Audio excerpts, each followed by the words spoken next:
Greetings, Minecrafters, and welcome to another Minecraft discussion today. In the woods, it is about 1,000 degrees, I'd say, but you know what? I like the heat. I'm not really too weather affected. It is hot, though. So far, no bugs. That's good. Okay, so my name is Kimberly Quinn, and I'm excited. Hear that bird symphony? They're just so good. You know, artistes. Anyway, my name is Kimberly Quinn, and I'm here to have a discussion today with you on dealing with challenging or conflicted, I mean, fill in the blank a little bit here. I would say disagreeable, but sometimes it's more than sometimes. Often it can be, you know, good to disagree. So disagreeable is kind of a different word, but, you know, challenging and with that intention of being challenging and conflictive. So they can be really tough. So there's some definite tips for this, which I've learned from my life in all different areas, actually. I'm going to share them with you. The first one is the deep breathing thing, and I'm not being like, oh, cliche, cheesy, dum-dum, you know, like just for real, because in order to kind of stay in our frames, it can be really hard to stay in our frames when somebody's being aggressive. Okay, there's assertive, which is good. That's a confident thing. Aggressive is different. That's crossing the line, maybe stepping into our territory, emotionally, verbally speaking. Obviously physically also, but we can get yanked out of our frames because we are swept up by our limbic system, right? That's the fight or flight. And so what this person, you know, really may be violating with their words, obviously their actions too. And so we get into, you know, the amygdala is in full tilt, the threat circuit switched on, and we get yanked out of our frame. And so it's very important to get that. So in order to get that, to get back into the frame, we have, oh, fiddleheads. You can actually cut those and put them on salad and stuff. Anyway, right back into a frame. So, because if we don't do that first step, we're going to be operating from outside of our frame, which means we're going to be chasing down the approval of said conflictive, you know, possibly even toxic people. We'll just say challenging for now, because toxic's like the far end of that. And nothing is going to go well if we're not in our own frame, coming from this confident, this authentically confident place. So that's the number one, is breathe. Remind yourself, okay, that I reside here in my authenticity. And remember, nice isn't necessarily authentic. In fact, most people say it is not. Kindness, intentional kindness is, but nice is just living outside of our frame, usually, trading some niceness for some approval. That's all ego-driven. Oh, tell me I'm okay, tell me I'm all right, tell me we're all fine. It may not be fine. It might not be fine for a while. But, you know, you'd rather be authentic in your frame and stand up than nicey nice, so that you can go home feeling like there's no conflicts. Maybe there kind of needs to be. Okay, so back in your frame is the first. And then there's something that my supervisor, my clinical supervisor, when I was therapizing down in New Jersey, taught me. And gosh, I've taken it with me and I've used it in so many different circumstances that have nothing to do with therapy, actually. God, he was worth so much with this. Nice guy, Rick from New Jersey. It's like 30 years ago, 90s, maybe even whatever it is, longer, I don't know, 90s, early 90s. And he taught me to pay attention to the dynamics. So I should say that a supervisor, if you don't know, because if you haven't been in the therapeutic, you know, clinical world, a clinical supervisor isn't there to be your boss. They're not your boss. They're not your manager. They're not any of that. They're only there to help you deal with your most difficult clients, to give you some kind of expertise. They don't handle it for you. They don't tell you what to do. They're basically a sounding board, and then they help you to learn how to navigate challenging people and situations. And so usually you'd save like your one most challenging case to bounce it off of him. So Rick taught me way back when. He said, and I had some challenging cases in that place for sure. He taught me way back when that content is still important. It's important, obviously, to actively listen. Hopefully therapists are good at that. But even more important than content, even way more important than content, is listening to hear what the dynamics are. Like, what's behind the curtain? What the content, that's all noise, and they're trying to make that support whatever it is really going on. So in therapy, sometimes it might be they're saying all these things and kind of doing some even mildly dominant behavior because they're trying to control the session. That'd be one sort of dynamic that would happen a lot. And it's really, really important to know when you're dealing with a challenging person what's really going on. It might not have a lot to do. It may or may not have to do with what they're saying. It's where the energy is. You have to pay kind of a different kind of attention to figure out what their intention is. What is their intention? And what is the dynamic? Okay.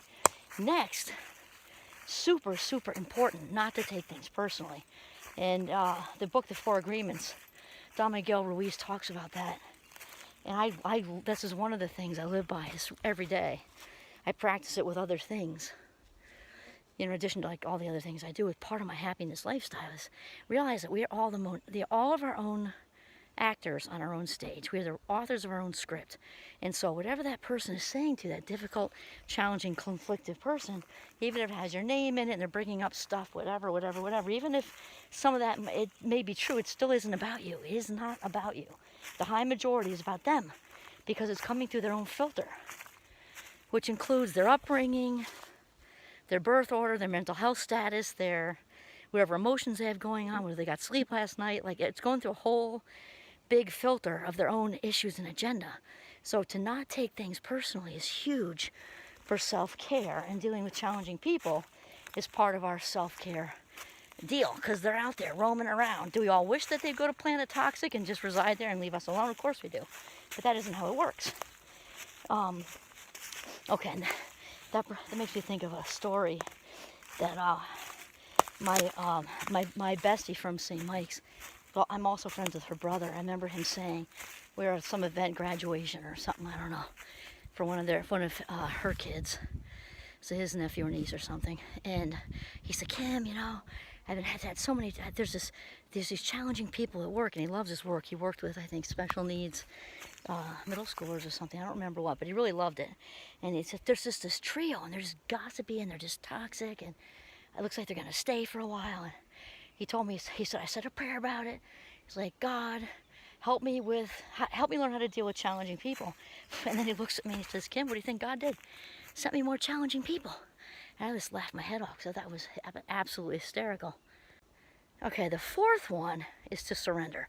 And I mean in a courageous way, not in a wimpy way. This is not about being defeated and like waving the white flag. It actually takes courage to let go of something we'd much rather dig our claws into. And so call it the universe, call it whatever you want, but just say, you know what? Here you go. You got it. This is just not, you don't say it to the person. It's in your head. And after you go home or you end the conversation, whatever, here you go, right? Just here you go, surrender. And then the last one, and that can take a lot, but God, it's great. It's so good to do. And then detach, because remember we talked about attaching to something, attaching to this challenging person and feeling the need to win, even if what they did is not good, and it's just, you know, you're feeling this need to come out on top. And, you know, I'm going to show them because it's like one last time, and they keep doing this to people, and I'm so done. You know, the universe will take care of all that. The karma train, you know, it's moving forward all the time. And as hard as that can be to do and really believe in, it will take care of itself. And realizing that when I attach to it, it's actually bringing you down. So when we don't attach to it, you're like, here, and it means do your best, though. Do your best. Whatever stuff has to be done to authentically take care of the situation, right? To authentically take care of the situation. And my very dear friend, Father Mike, used to say there can be no peace without justice. Like, it's just, so hopefully, you know, just throw everything authentically. He also said, say what you got to say, because you always got to say what you got to say, but say it with honesty and kindness. Do all that stuff, and then let it go, and just let the outcome happen. That is the best way. Okay, so get back on your frame, because it can be so hard. Even though those of us who, you know, the high majority of the time live in our frames solidly, it can be all too easy, especially if you're tired or, you know, hungry or preoccupied or whatever, to temporarily get pulled away by a toxic. Definitely, you can. And then remember to dynamics. Listen to the content, but don't focus there. Like, what's the intention? What's really going on?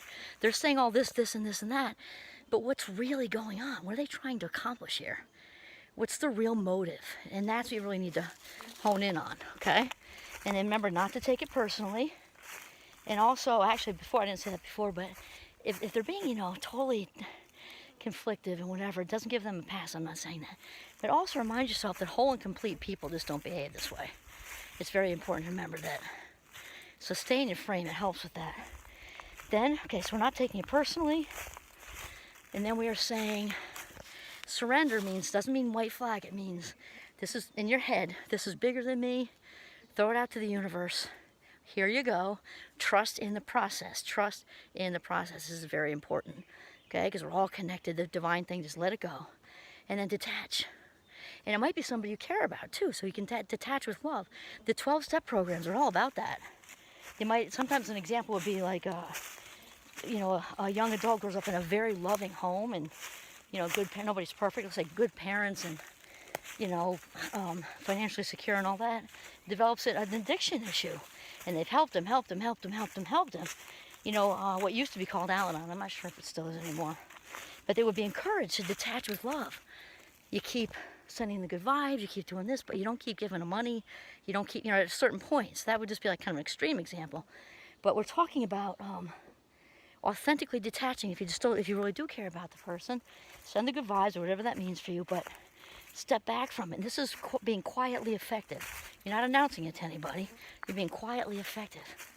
I'm going very uphill here. It's like 1,000 degrees, but it's very beautiful. Okay, so that's it. This is how to deal with challenging, conflictive, and even toxic people. We'll talk about full-blown narcissism another time. This is like regular toxic people. Okay, this is Kimberly Quinn. Here's the bugs signing off from Northern Vermont. Have a mindful day.